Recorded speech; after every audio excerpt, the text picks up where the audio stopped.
No Caminhos da Reportagem de hoje, você vai conhecer a cultura, os hábitos, o dia a dia de 5 povos. Fizemos uma viagem pela Alemanha, Portugal, Ucrânia, Japão e países árabes. Tudo isso sem sair do Brasil. Cidades do sul do país colonizadas por imigrantes há 50, 100, 130 anos e que até hoje preservam as tradições.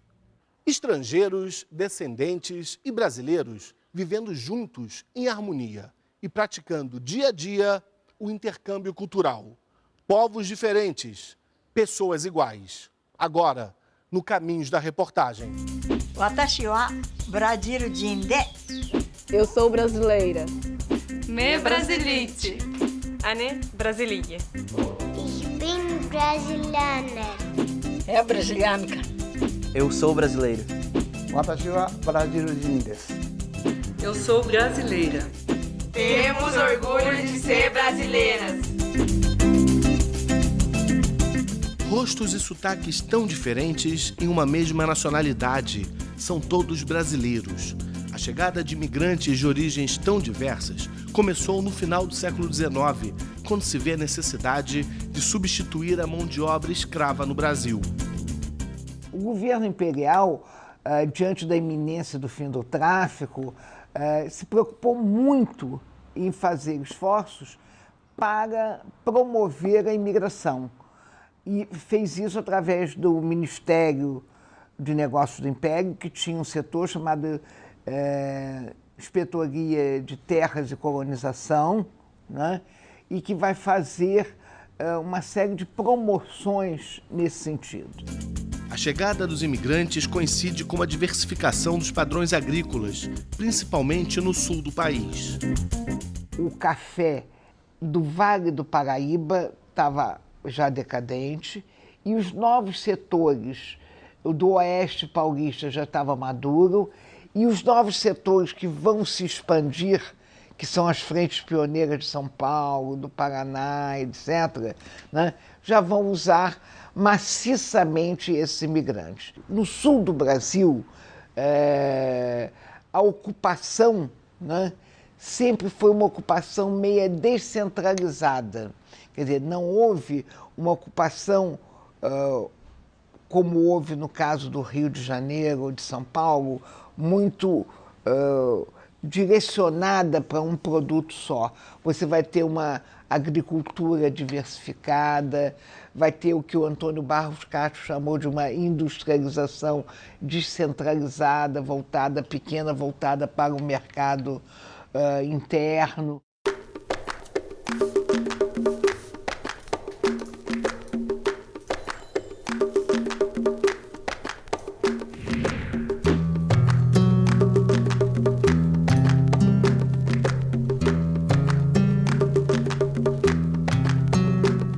Nossa viagem começa em Florianópolis, conhecida também como a Ilha da Magia, no litoral de Santa Catarina.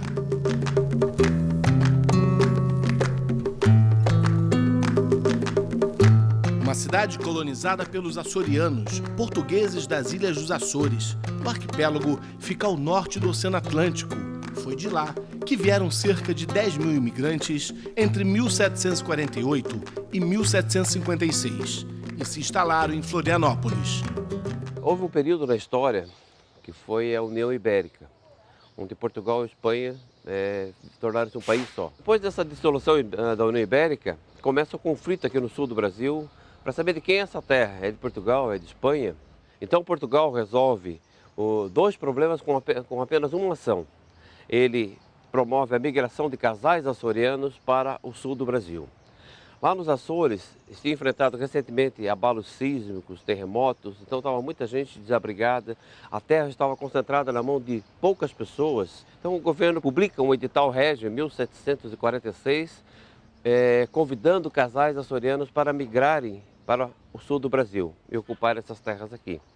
Como todo governo ofereceu mundos e fundos, transporte, terras, ferramentas, e que nada disso foi cumprido praticamente. Então, muita gente se alistou para vir. Em 8 anos, chegou aproximadamente 10 mil açorianos para ocupar o litoral de Santa Catarina. E uma proposta que deu muito certa foi migrações em casais, famílias constituídas, só podia migrar famílias, e de preferência famílias mais novas, porque a intenção era ocupar a terra. Então o que eles fizeram com essas famílias? Pegaram uma família de lá e simplesmente mudaram para cá. Ela veio com o seu jeito de viver, de produzir os alimentos, os seus vestimentos, os seus utensílios, as suas crenças, os seus mitos, a sua religiosidade, trouxe tudo para cá. Passados mais de 300 anos, a cultura açoriana ainda está muito viva. A começar pela arquitetura, casas, igrejas, lojas, o mercado central. É inegável a atmosfera portuguesa. Nós vamos conhecer agora uma típica casa açoriana. A residência foi construída em 1793. Boa! Olá! Obrigado por nos receber. Professor Nereu é sociólogo, descendente de açoriano. Ele restaurou essa casa que hoje funciona como museu. A casa mantém características da época que os açorianos chegaram aqui em Florianópolis, os móveis, a arquitetura, alguns equipamentos que eram utilizados, como por exemplo aqui, ó, a almofada das rendeiras. Professor, a gente percebe que em Florianópolis existem ainda muitas casas que mantêm essas características. Sim, sem dúvida, porque isso é até uma política de preservação para preservar a memória da contribuição açoriana. Então, quanto mais janelas, melhor. A casa com 2 janelas era uma casa de família de pequenas posses. Quando a família tinha um pouco mais de posse, 3 janelas, mais posses, 4, assim sucessivamente. Media-se o poder financeiro da família pelo número de janelas que tinha a casa. Ao lado do museu, um engenho de farinha, idêntico aos usados pelos açorianos. A pesca e a produção de farinha de mandioca eram as principais atividades dos imigrantes quando chegaram na região. Eram 3 homens básicos a trabalhar. Um que trabalhava aqui nesse local chamava de servar a raiz, ele era o servador, a roda servadeira. Havia um outro homem que trabalhava na prensa para prensar a massa ralada para enxugá-la, tirar o ácido cianídrico, portanto tirar a acidez da raiz da mandioca e deixá-la enxuta. Outros que peneiravam a farinha e depois finalizava aqui no forno, que seria, vamos dizer, a última etapa do fabrico da farinha. Muitas famílias ainda vivem da farinha e, apesar da modernidade e da possibilidade de usar caminhões, o transporte é feito como antigamente, usando carros de boi. Eles tinham uma melodia que dava um compasso do boi trabalhar rodando esta roda. O boi engatado na manjarra e no canzil, ele girava este equipamento. E dizia assim, ó: no engenho de farinha, tinha que ter 3 cantadores, As pessoas têm um orgulho dessa cultura, dessa tradição, dos hábitos que eles herdaram desses antepassados, de 7ª, 8ª e às vezes até 9ª geração, que trouxeram para cá e foi passando de pai para filho e chegou até nós. E muitas pessoas dessas nem conhecem os Açores. As pessoas fazem questão de dizer: eu sou açoriano, apesar de ter nascido no Brasil e nem ter conhecido os Açores. Os que nascem em Florianópolis são chamados de manezinho. Significa que são da terra, são nativos. Uma forma carinhosa, eles gostam de ser chamados assim. E não é que o apelido manezinho também é de origem açoriana? O manezinho começou justamente um diminutivo do Manuel, ficou manezinho e virou manezinho. Mas quando começou isso, começou de uma forma pejorativa. Tá? Na migração, os alemães chegaram 100 anos depois aqui, pós-revolução industrial, com uma migração organizada, diferente do açoriano, que foi jogado ao léu aqui. Então o alemão dizia que o açoriano era indolente, passivo, ficava à beira do mar esperando peixe, coisa assim. É o modo do açoriano. Viver a vida, curtir a vida, não é aquela coisa da pressa, do ritmo que o alemão trouxe para cá. E o alemão, trabalhador e coisa assim, tá. Então sempre tinha essa rincha entre os dois. O alemão chamava o açoriano do manezinho. Olê, mulher rendeira, olê, mulher renda, tu me ensina a fazer renda, que eu te ensino a namorar. As mulheres rendeiras. Essa é uma tradição tipicamente açoriana. As portuguesas faziam renda para ajudar a família. Fogo no sertão. Todas as casas tinham rendeira. A gente, quando ia na estrada, a gente escutava esse barulhinho aqui, ó. Aí a gente dizia, olha, a fulana está fazendo renda. Para fazer a renda, a gente tem que ter a linha, né? O papelão, que é para tirar o pique. Depois a gente desenha ele todo com um lápis preto, vai contornando. Naquela época era riscar, agora vai contornando. Tem que ter os alfinetes para ir pregando, porque senão não consegue. Tem que ter uma agulha de crochê bem fininha, que é para puxar quando for preciso, como eu vou fazer aqui agora para emendar. E a almofada é feita com barba de velho. E a renda foi passando de mãe para filha. Dona Nelly aprendeu essa arte aos 7 anos de idade. Aí ficou a tradição da renda do berro, a pesca, que também que vem com os Açores, né? O homem trabalha a rede, a tarrafa, que também é uma tradição dos Açores, que ainda está continuando. Da parte da minha família, ninguém ouviu outras coisas. Só renda e rede. Débora não é descendente de açorianos, muito menos nasceu em Florianópolis, mas se encantou com a arte de desenhar com fios. E eu me apaixonei pelo jeito de ser da comunidade. Então tem assim, eu estava ouvindo, né, você perguntando sobre o que é ser manezinho e tal, e então eu que não sou, que vim de fora, o que eu vejo assim é um jeito de ser simples, muito natural, né? É uma mistura do açoriano com o brasileiro. E aqui, com as rendeiras, eu fui descobrindo que como a minha mãe me ensinava coisas que tinham a ver com a tradição portuguesa ou a tradição açoriana. Olê, mulher rendeira, olê, mulher renda, tu me ensina a fazer renda, que eu te ensino a namorar. Olê, mulher rendeira, olê, mulher renda, tu me ensina a fazer renda, que eu te ensino a namorar.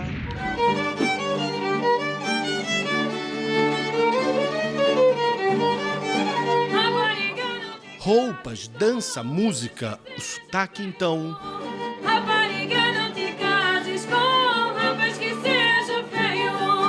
Casas com rapaz que baila, chama Rita do meio. Ai, o baile da povoação. É uma festa portuguesa com certeza, mas uma festa feita por brasileiros. Todos os músicos e dançarinos nasceram aqui, mas cada rosto traz a origem açoriana.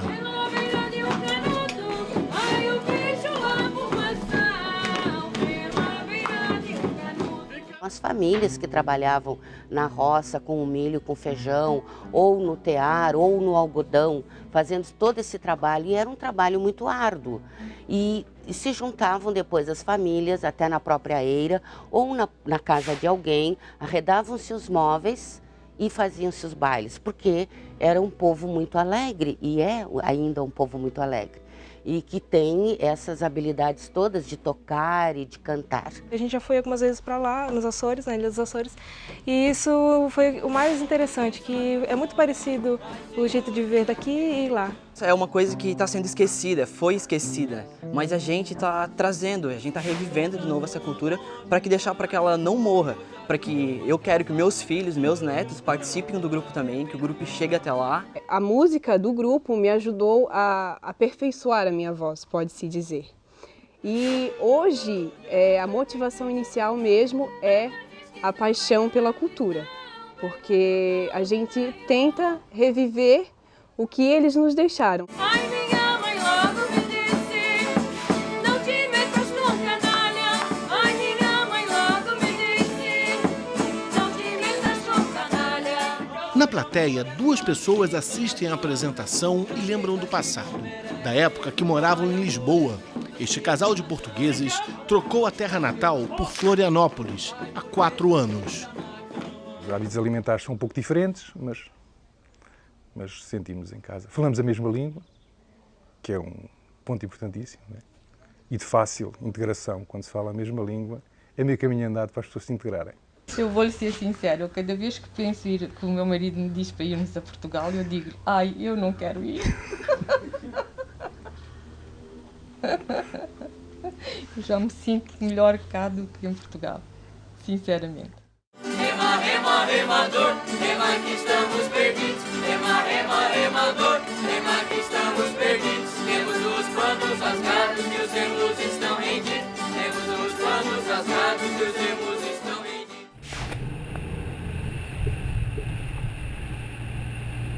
De Florianópolis, em Santa Catarina, fomos para o norte do Paraná. Destino, Entre Rios.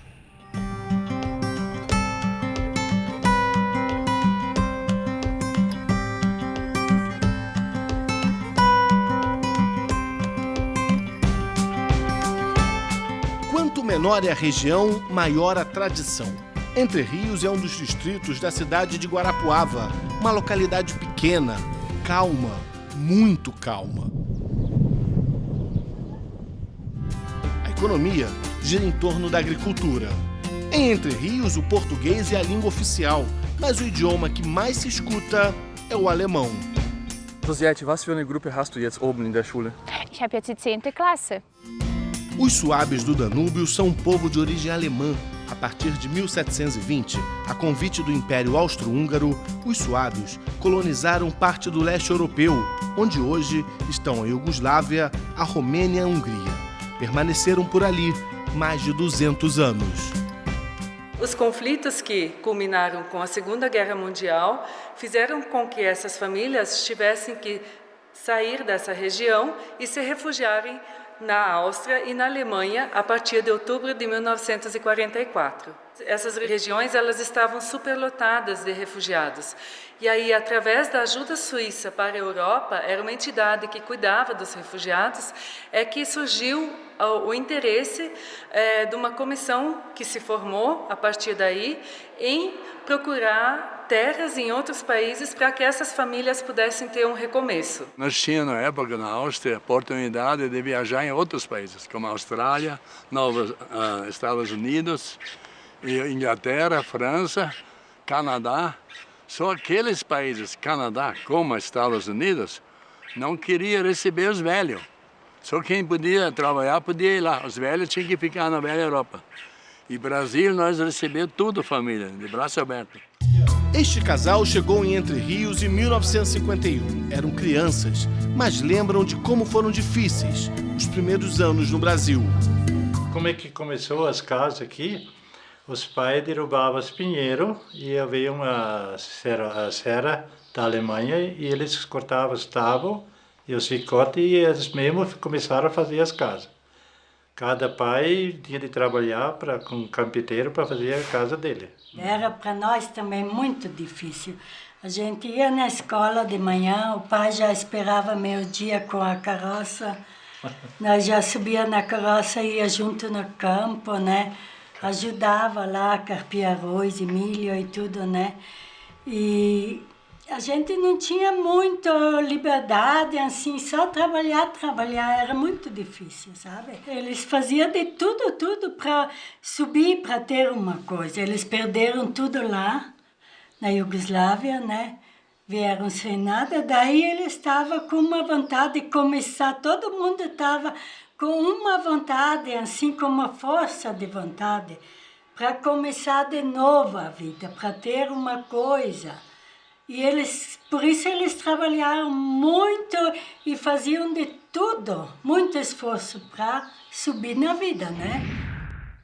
Passados 61 anos, o progresso em Entre Rios é impressionante. As casas de madeira foram substituídas por mansões e a cooperativa, fundada pelos colonos, se transformou em uma mega cooperativa agrária que reúne 5 indústrias, com mais de 1.200 empregados e um faturamento por ano de 1 bilhão e 800 milhões de reais. Aquele colono que chegou no Brasil apenas com uma mala, com poucas peças de roupa, se transformou em um empresário bem-sucedido e os descendentes estão no mesmo caminho.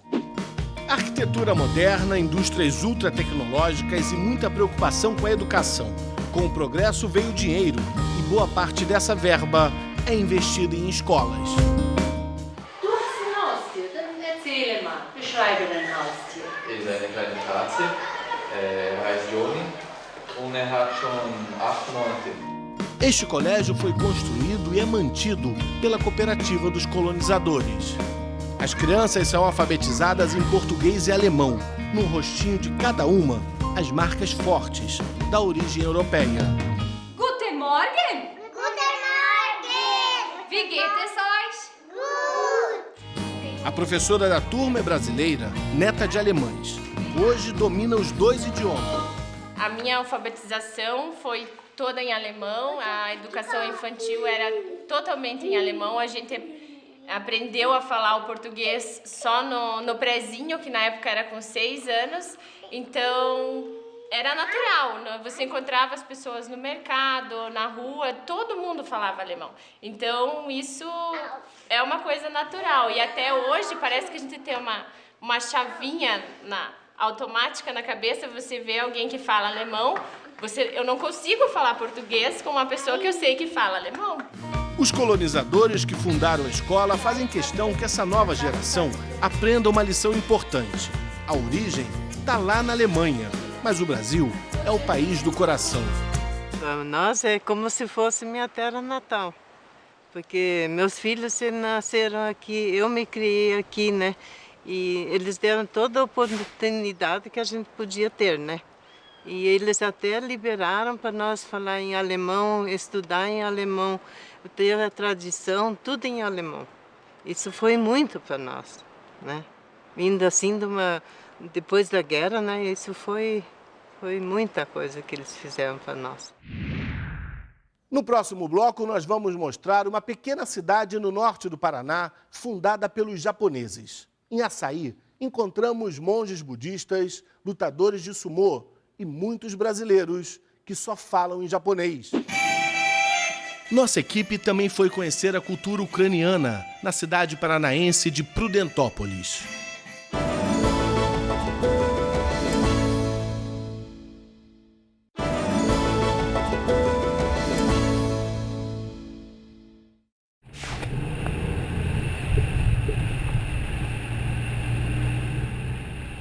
Depois de acompanhar o dia a dia dos suados do Danúbio, nós estamos indo para Prudentópolis, que fica a cerca de 2 horas de Entre Rio.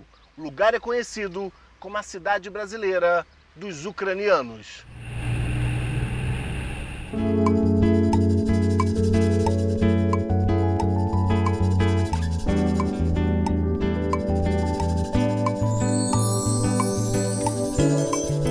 Prudentópolis é a cidade brasileira com o maior número de descendentes ucranianos. Os imigrantes começaram a deixar a região em 1895, época em que a Ucrânia estava sob domínio do Império Austro-Húngaro, e deixaram a terra natal justamente por causa das disputas de poder. As primeiras levas foi mais por uma questão de crise econômica, crise agrícola, que fez com que eles viessem, porque foi até antes da Primeira Guerra Mundial. E as outras levas já existe uma relação maior com a questão da guerra mesmo, onde um grande número de imigrantes resolveu, né, não tanto por vontade, mas talvez até por necessidade, sair da Ucrânia, né, e ir em busca de uma outra terra, onde eles teriam paz, onde eles poderiam ter uma nova vida. Eles vieram pelos filhos, porque eles estavam vivendo num clima semi-escravidão, trabalhando a sua terra para outro patrão, e quando o Brasil abriu a possibilidade de ter terras, eles vieram esperançosos por causa dos filhos, para dar uma vida melhor aos filhos. De cada 10 moradores de Prudentópolis, 7 são descendentes de ucranianos. Pelo menos 80% dessas famílias moram na área rural e vivem da agricultura.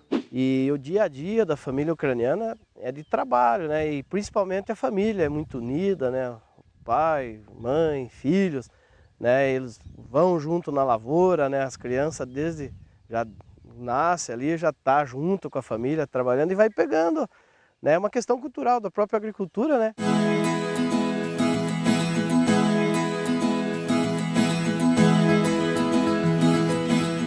Este agricultor é descendente de ucranianos. É um típico trabalhador rural de Prudentópolis. Depois de mais de 8 horas cuidando da plantação, chega a hora do almoço. Ao lado da mulher e das filhas, o lavrador vira cozinheiro. No cardápio, pratos típicos ucranianos: carne de porco, sopa, pastel de nata, arroz e um feijão brasileiro para selar a união dos povos. Os brasileiros tinham aquele preconceito com os ucranianos. Hoje não. Hoje os ucranianos são bem tratados com os brasileiros, né? Os brasileiros com os ucranianos. E né, estão convivendo, no meu ver, muito bem. A renda da família vem toda da agricultura. Eu mesmo até tinha a ideia de nós vender o sítio e a gente sair para uma cidade maior, né? Que a agricultura não tinha valor assim, e estava muito pesado. Para a gente se manter com menos de um salário, aqui na agricultura não se dava. Só que a gente mudou, né? Com incentivo, né? Com o orgânico, né? Que veio para nossa região. Então a gente está lidando com os produtos orgânicos, né? Com hortaliça, né? Tomate, pimentão, a selga, alface, né? Cheiro verde, salsinha, cebolinha. A gente vende para a Conab, né? Que é para as escolas. O governo compra, a gente entrega para o hospital, para a escola, creche. A força da agricultura de Prudentópolis vem da plantação do feijão. A cidade é a maior produtora do país. Isso quer dizer que o prato preferido do brasileiro está sendo produzido principalmente pelos ucranianos. A gente trabalha a orientação do agricultor, da família do agricultor, na produção do feijão, as técnicas, né, no uso de uma semente de melhor qualidade, melhorar a própria semente, o agricultor fazer um sistema de captação para ele cada vez ter uma semente melhor, no controle de uma doença, de pragas, e também a gente orienta sempre o agricultor na parte de comercialização.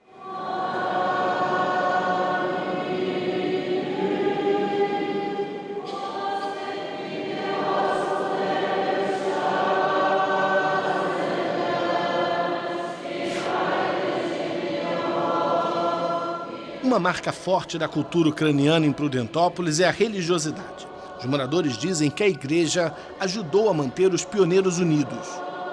Desde o início da imigração, né, dos ucranianos aqui para o Brasil, principalmente a partir de 1897, as paróquias começaram a se organizar. E a gente percebe que os primeiros imigrantes que acabaram vindo para Prudentópolis não tinham auxílio religioso. Então eles começaram a pedir incessantemente para que padres ucranianos viessem para cá. E era uma forma até de união, porque eles tinham uma dificuldade muito grande de entender o povo que já habitava, né, essas terras, e eles precisavam então de um auxílio religioso da língua ucraniana, né? Em todo o município, são 34 templos católicos do rito bizantino. O principal é o de São Josafá, padroeiro da cidade. Seguindo a tradição, o padre celebra a missa de costas para os presentes.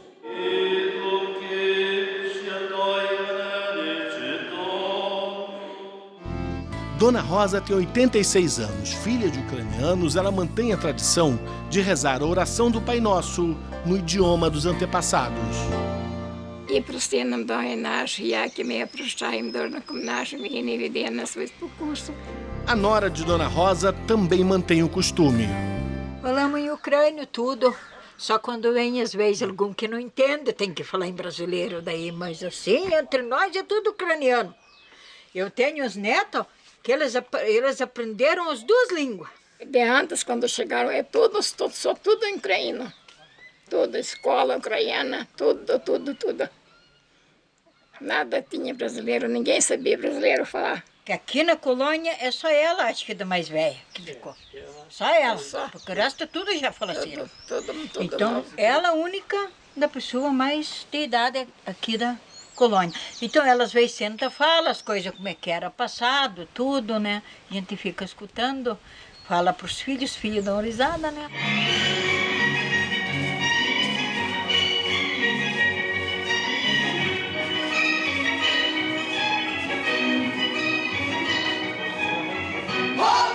A dança é outro elemento marcante do povo da Ucrânia. Este grupo existe há 54 anos.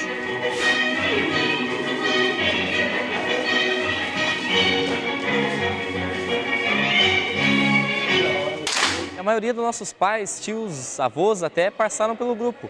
E essa geração foi passando de pai para filho. Foi uma herança, na verdade, cultural. As danças foram criadas a partir do cotidiano dos ucranianos. A dança ucraniana, nos primórdios, foi criada com o trabalho. Então o cara era lenhador, ele dançava a dança do lenhador. Ah, eu sou sapateiro, então o senhor dança a dança do sapateiro. A dança ucraniana começou a surgir na parte oeste da Ucrânia, que é na região de Rutsulchina. Então lá começou a surgir a dança porque lá era muito frio. Os caras dançavam uma forma de se aquecer para espantar o frio, né? Então eles mexiam a perna rápido, balançavam a cabeça, trabalho de ombros e dançavam sempre juntos com os pares ou uma roda de mãos dadas. Então a dança era relativa ao dia a dia da Ucrânia. O que eles faziam no dia a dia, faziam na dança.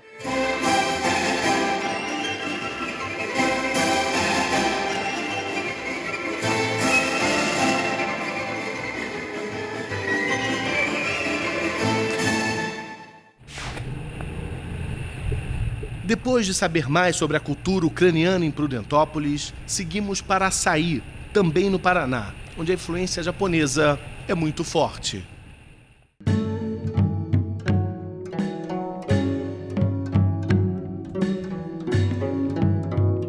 Fundada por imigrantes japoneses há 81 anos, Açaí é uma pequena cidade no norte do Paraná.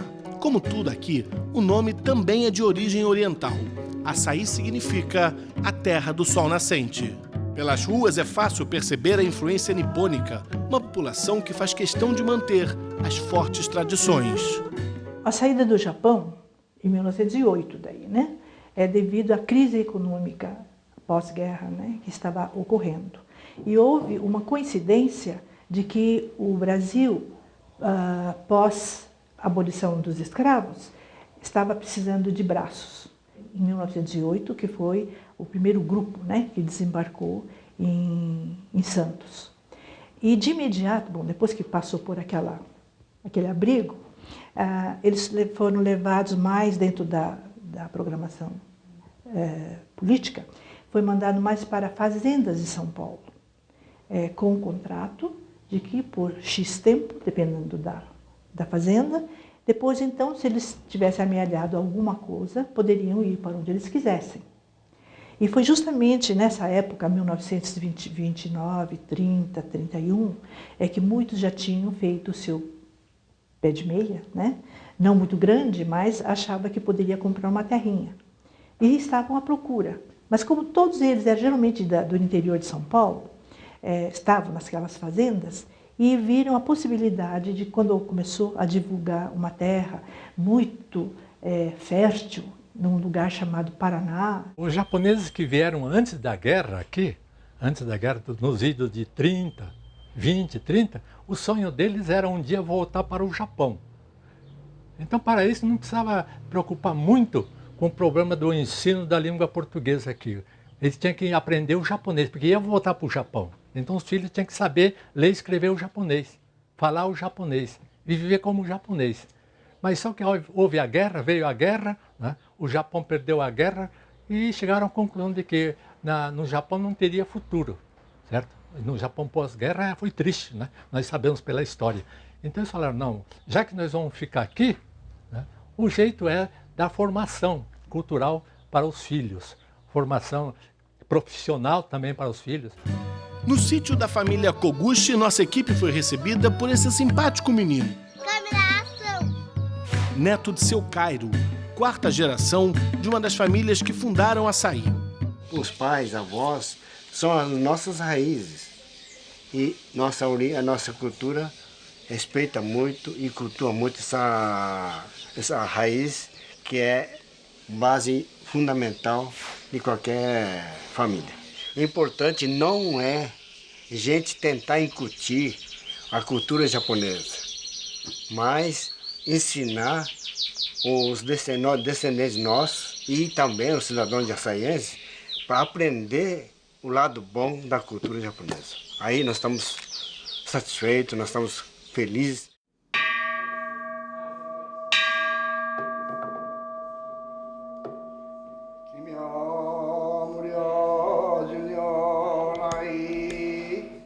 O templo budista de Açaí é o mais antigo do Paraná em atividade. O sino de ferro foi trazido do Japão em 1975. Este brasileiro, filho de japoneses, é um dos monges. Meu pai são imigrantes do Japão, mas o Brasil recebeu esse imigrante, né? E nós, meu pai fizeram cultura aqui e E hoje nós estamos aqui, né? Então, graças ao Brasil, né? No kota, no kota, no kota, no kota. Hakui, hakui, hakui, bater. Um outro monge, mas esse guerreiro, um samurai, defende a tradição japonesa fora dos templos. Cassiano Gomes também tem um nome japonês, Tora Yoshi. Ele nasceu em Londrina, cidade que fica a menos de 1 hora de Açaí e que também tem forte influência nipônica. Aos 2 anos de idade, foi adotado por uma família japonesa. Fui criado dentro das tradições japonesas. Eu vim conhecer o Brasil há 20 e poucos anos atrás, quando vim conhecer o meu país e meus parentes, entre aspas, japoneses que moravam aqui, né? Me encantei com esse paraíso chamado Brasil, me encantei com o meu país e está aqui. Em Londrina, casou, teve filhos e fundou esta escola de artes marciais, um dos principais centros de sumô no Brasil. Minha família tem o costume de formar monges guerreiros, né? Há 976 anos dentro do Japão. Ela tem há mais de 800 anos a mesma posse de terra, que vai passando de geração para geração, né? Então, com muito orgulho, eu carrego toda essa tradição nos ombros aqui. E hoje eu faço uma boa ponte entre cultura japonesa e cultura brasileira. O filho de Torá mantém viva a tradição. Um lutador de sumô nascido no Brasil, mas com um coração japonês. Queiro não, apesar de ser negro, de ser brasileiro, eu trago muitos esses quesitos orientais dentro da minha criação. Então, o respeito, a fraternidade, a educação acima de tudo, o respeito ao próximo, é isso que me encanta, é isso que me faz lutar. Além da luta, a dança marca a presença japonesa no Paraná. A dança une tradição e modernidade. Aqui, os movimentos são livres. Poucos são os passos obrigatórios. O que se vê nas coreografias é alegria e força.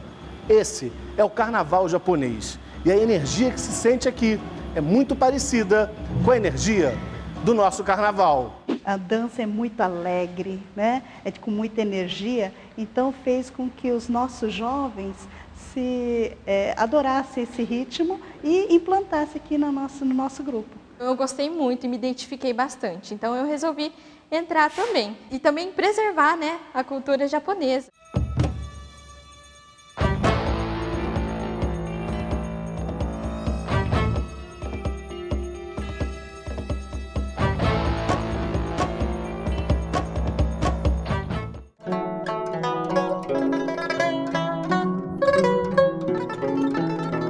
Este senhor de 82 anos de idade vende uvas para várias regiões do país.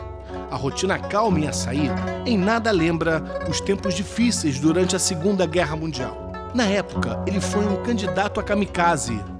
Kamikazes eram os japoneses pilotos de aviões que, durante os combates da Segunda Guerra Mundial, tinham como missão jogar as aeronaves cheias de combustível em direção aos porta-aviões e demais alvos dos Estados Unidos.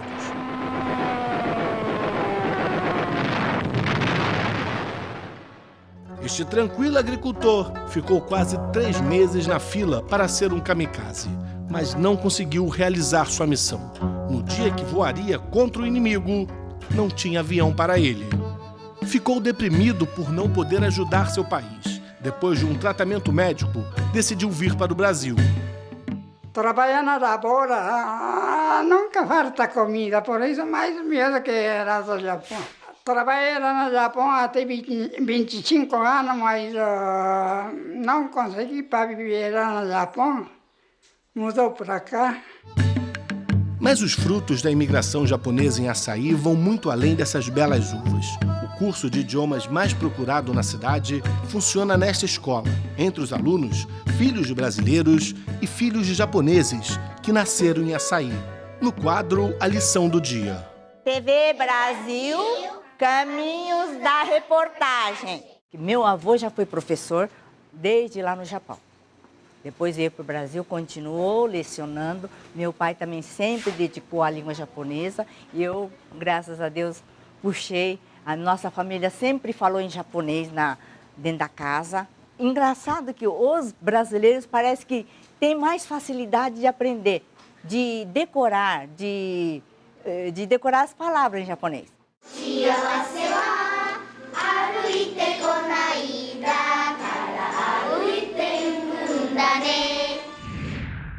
Daqui a pouco, a cultura dos povos árabes em Foz do Iguaçu. A cidade das Cataratas reúne a segunda maior comunidade árabe no Brasil.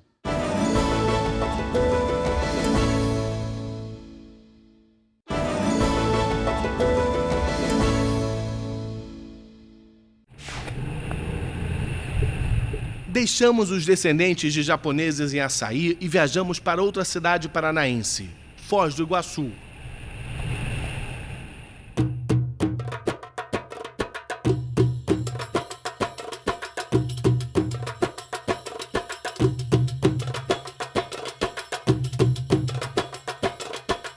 Vivem atualmente em Foz do Iguaçu cerca de 25 mil árabes. É a segunda maior comunidade árabe no Brasil, depois de São Paulo. As cataratas de Foz do Iguaçu recebem todo ano mais de 1 milhão de turistas. Mas não foram as cataratas que atraíram os árabes para a região. Ao contrário dos europeus, não foi a agricultura que atraiu os árabes para o Brasil. Eles vieram para Foz do Iguaçu de olho no comércio. Por causa das fronteiras com Argentina e Paraguai, esta sempre foi uma região boa para os negócios. E quando o assunto é negociar, os povos árabes são especialistas. Em Foz do Iguaçu, de cada 10 restaurantes e lojas comerciais, pelo menos 2 pertencem às famílias árabes. Nós viemos de lá de Líbano para cá, emigramos para cá através de comércio. E essa tríplice fronteira, ela é rica. Tem muito movimento, exclusivamente do Paraguai como da Argentina. E esse motivo que traiu a gente que vem para cá. Seu Ahmad é libanês, chegou em Foz em 1956. Não vem pelo governo, garantir pelo governo, que dar um pedaço de terra, você vai trabalhar lá. A gente vem, pagou sua passagem, vem por conta própria, é aceitado pelo governo o nosso visto de entrada, e nós vemos legalmente. Ele tem 7 filhos brasileiros. Em casa, a língua oficial é o árabe, mas o coração... Quando eu fico fora do Brasil, fico chorando. Eu amo o Brasil. O Brasil é um país bom. Quem não conhece, quem não mora aqui.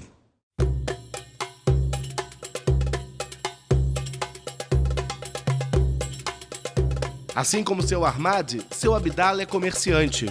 Está bem mesmo aqui no Brasil. E aqui a gente está um comerciante, sabe? A gente mais gosta assim, na verdade, o comércio, que está indo muito bem, então fica mais feliz ainda. Os 3 filhos de seu Abdala nasceram aqui, na cidade das Cataratas. Você acaba sendo privilegiado por não precisar fazer um curso estrangeiro, assim. Você conhece outras culturas, tudo, na própria casa, assim, com os pais, com a família toda, né? A gente sente aqui como se fosse um brasileiro. Mesmo agora já estou naturalizado, já estou brasileiro mesmo. Mas no começo a gente sentia, parece, filho da terra mesmo, assim, não tinha nada de diferença. A gente vivia bem tranquilo, bem bom mesmo. Seu Abdala, um palestino naturalizado brasileiro que vive em Foz do Iguaçu e adora chimarrão gaúcho. Já peguei o costume do gaúcho também, já faz mais de 15, 20 anos, todo dia eu tomo chimarrão também. Enquanto os árabes se sentem cada vez mais brasileiros, os brasileiros, filhos de árabes, procuram cada vez mais se aproximar da cultura dos pais. Na nossa religião funciona assim, a gente não podemos casar com brasileiros, tem que casar com alguém libanês mesmo, da nossa cultura, dessas coisas. Vocês pretendem preservar isso e respeitar isso? A gente pretende para ficar perpétuo, isso perpétuo, né? Para nossos filhos também seguir isso. Estas meninas são da primeira geração de brasileiras de uma tradicional família árabe em Foz do Iguaçu. Jovens estudantes e aceitam a curiosidade dos amigos.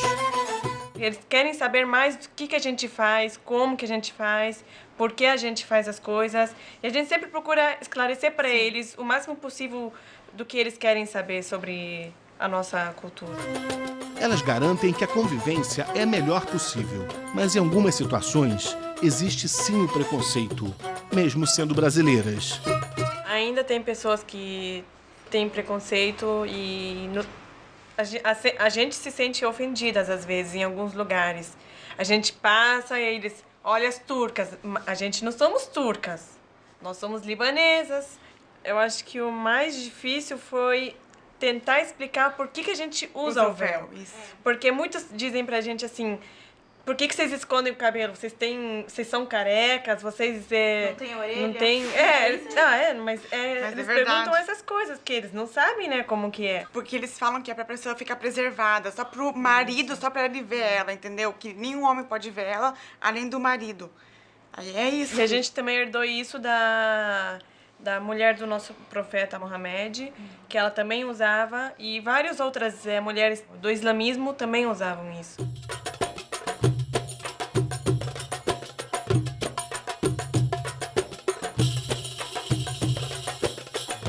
Prova de que árabes e brasileiros convivem em paz é essa mesquita, um local de oração e ensinamentos para os dois povos. Onde o muçulmano vai, a religião ensina a ter essa interação com as diferentes pessoas. Então, na verdade, há 1434 anos atrás, o profeta Muhammad, que a paz de Deus esteja com ele, já exortou os seus seguidores dizendo que não há diferença entre o árabe e não árabe. Ou seja, o árabe não é mais privilegiado acima do não árabe e vice-versa. E não existe diferença entre o preto e o branco. Ou seja, perante Deus, Deus não vê face, não vê cor, não vê dinheiro. O que Deus vê, sim, é o coração de cada um de nós e as ações que cada um pratica. Hoje a mesquita de Foz do Iguaçu é um marco turístico na cidade. Ele é o terceiro ponto turístico de visitação na cidade hoje, depois das Cataratas, Itaipu, a mesquita. Hoje nós recebemos aqui em média 5.000 visitantes por mês, né? E esses visitantes, eles têm uma palestra sobre a religião, sobre cultura, sobre arquitetura, para que eles tenham esse conhecimento do que o povo árabe ou a própria religião aporta, ela oferece. Bruno é brasileiro, se identificou com o islamismo e decidiu se converter.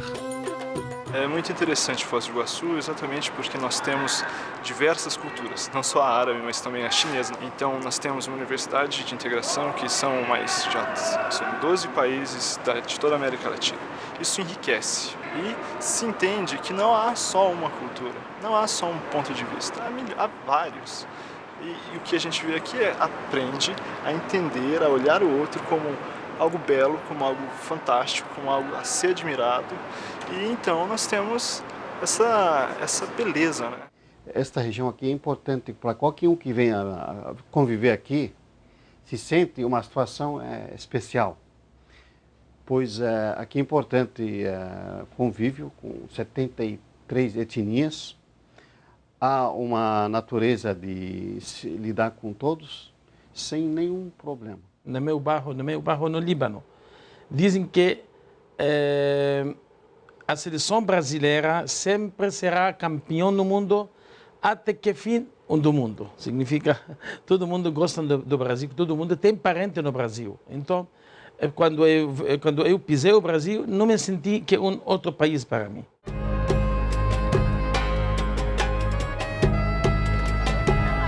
Esses escoteiros são descendentes libaneses. E você gosta dessa cultura? Muito. O que você mais gosta da cultura libanesa? A coisa que eu mais gosto, eu acho que é o hino nacional. Muito lindo. Canta o que você sabe do hino? Saluna wal jabal mamiton lirrijal qawluna wal alam fi sabil al kamal kulluna lil watan lil ala kulluna lil watan. E o hino brasileiro agora, um pedacinho? Não sei nada. Nada do hino brasileiro? Chegamos aqui faz uns 20 anos, 30 anos, tem gente que tem 40 anos aqui. Temos nossos filhos, nossas crianças estão crescendo. Então, para eles se misturar dentro da cultura brasileira, como a cultura brasileira é grande, é uma cultura muito boa, assim, tem muitas variedades, eles vão se perder e vão esquecer a nossa cultura árabe. Então, para a gente se manter essa cultura árabe, aí decidimos que fazer esse tipo de grupo escoteiro. Para estes escoteiros, a principal missão é aprender sobre o lugar de onde vieram os familiares e, ao mesmo tempo, valorizar a nossa terra. Ouviram do Ipiranga as marches plácidas de um povo heróico, brado retumbante. E o sol da liberdade em raios fúlgidos brilhou no céu da pátria nesse instante.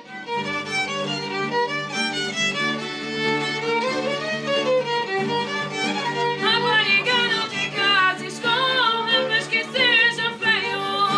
Rapariga, não te cases com um rapaz que seja feio. Casas com um rapaz que baila a chamarrita do meio.